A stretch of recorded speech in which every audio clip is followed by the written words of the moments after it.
Hey everyone! In this video, I'll show you a full guide on how to automate your Gumroad sales in 2026.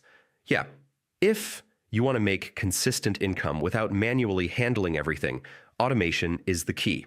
Because, honestly, the goal is to build a system that works for you even when you're not online. So first, set up automated product delivery.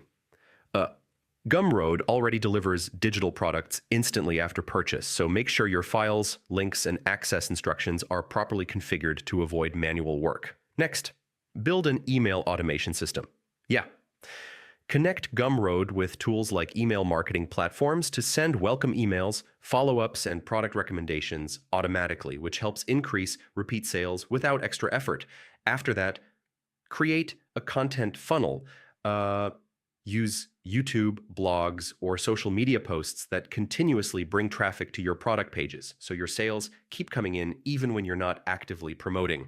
Also, use upsells and bundles. Yeah. Setting up product bundles or offering additional items at checkout can automatically increase your average order value and boost revenue.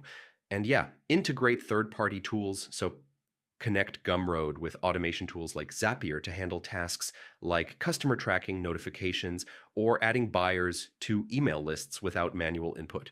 Finally, track and optimize. Most of the time, reviewing your analytics and improving your funnel helps your automated system perform better over time, leading to more consistent and scalable income. Hope this helped, and I'll see you in the next one.